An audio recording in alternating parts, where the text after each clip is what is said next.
Be sure to hit that subscribe button if you haven't already. It would certainly mean a lot in pushing the channel closer to 50,000 subscribers.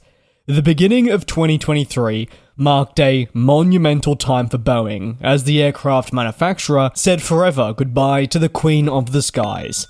But why did an aircraft type that obviously was so important to the plane maker throughout so many decades need to see production come to a close? Let's get right into it with industry trends, and this would probably make up the biggest section of explaining why this had to happen. The Boeing 747, and other super jumbos like it, have been in their twilight phase for some time now. While there are some calls for a comeback that can be evident partially through the rapid return to service of the A380, from a pure production standpoint, these jets haven't been favoured for a considerable period, especially in the realm of actually being produced by the plane maker. Obviously, while airlines can be bringing them back, you need your manufacturer to produce the said aircraft to then be operating with the airline. Industry trends have shifted drastically across a multi-year period. Once an age where the primary option for long-haul travel was a quad-engined Boeing product, now the possibilities are limitless, and leading the way at Boeing and Airbus are no longer four-engined aircraft, but twin-engine planes, capable of operating 19 hours with efficiency at their core. While aircraft like the 747, you may argue, benefit from their higher capacity over a 787, the reality is there are many difficulties in operating such a high-capacity plane, which can deter prospective airlines from purchasing the aircraft type. In the case of the final quad-engined aircraft being produced by Boeing, this was very much a contributing factor to the slower sales as well. It was a big risk for the airlines that may have been looking to purchase it, or let's just say if you threw an airline out there that could have purchased the aircraft, they'd need to find a true reason to bring it on. Was there a route that would justify? And if it was only one, would it be worth the purchase, the training of the employees, and so many other factors? Probably not. These planes, especially the 747-8, are fit for a purpose though, don't get me wrong. That's very evident with Emirates and the A380, who have really made that plane so successful in that area of the globe. But ultimately, we're looking at a pretty small scale, and the purpose of the plane has dwindled over time with the introduction of other alternatives. And if all of that is the case, which it is, then you can make the assumption that the plane is taking up valuable resources. Why not, in the case of Boeing, look elsewhere to benefit your business and shift away from a plane that, if anything, might be a burden to a certain extent. In terms of utilizing other aircraft to benefit your business, United Airlines is a fantastic example that I love taking a look at, who have adopted next-generation technology to their advantage. Let's look at their relationship with the 787. It's pretty extensive, and they've topped up their order for the Dreamliner on several occasions now. How has this benefited the airline? Well, pretty significantly. The company uses every variant produced to its advantage, whether flying towards Australia or across the United States. Each variant, again to reiterate, has its purpose, and gives the airline a lot of flexibility for deployment, cabin configuration, crew, and so much more. The Dash 10, for example, is the family's largest member, with a higher seating capacity that can be used on coast-to-coast services. Then the Dash 9 could be deployed towards Melbourne, Australia. Airlines are benefiting from the improved efficiency and the ability to be versatile with this next generation of aircraft that, in a way, will help them. The 747-8 didn't really have that.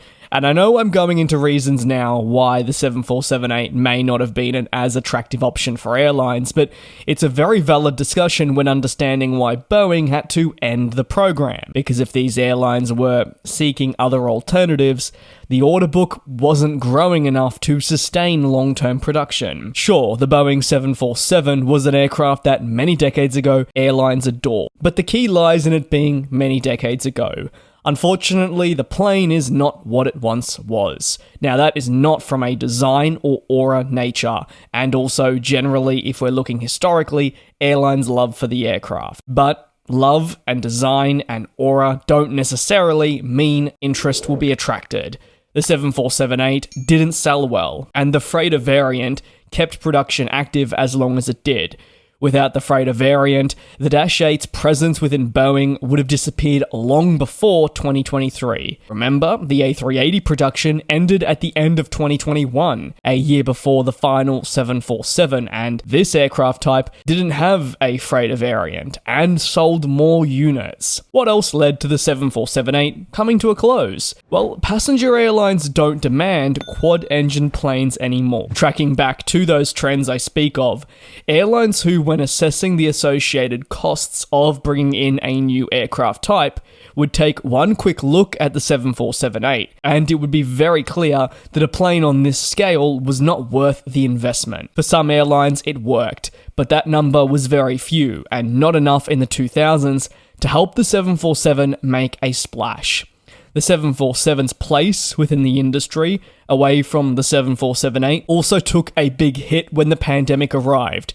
We saw an onslaught of retirements. It was a terrible time for us aviation enthusiasts, and while I don't want to be naive and say that there weren't bigger things going on at that point, from an aviation enthusiast standpoint, seeing the onslaught of retirements in most cases that were immediate from major airlines was pretty upsetting, as we didn't really get a chance to say goodbye to these planes. Were they always on the way out? Absolutely. So the retirement in itself wasn't a surprise, it's how quickly it came about, and how in most cases it was pushed forward. And what did it do, other than remove the aircraft? It highlighted what so many airlines were concerned about when initially purchasing the aircraft. That was the efficiency, the costs associated, and much more. Ultimately, Boeing's focus no longer sits on these huge planes.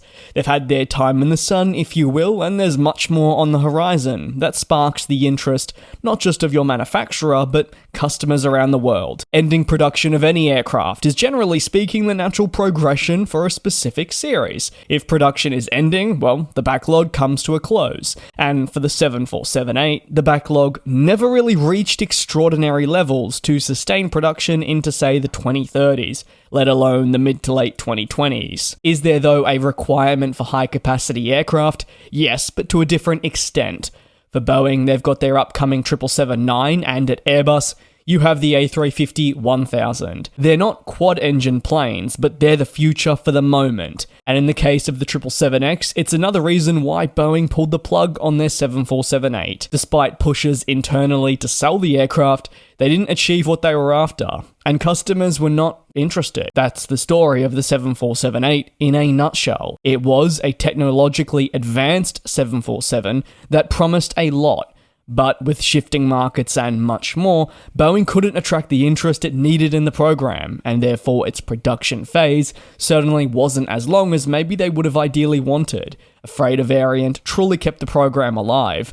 But now, in terms of the 747 being built at Boeing, it's a distant memory. You can let me know your thoughts down below in the comments. Do you believe Boeing made the right decision? Thanks a lot for your support here on the channel. Do be sure to subscribe, take care, do also be safe, and I'll see you next time.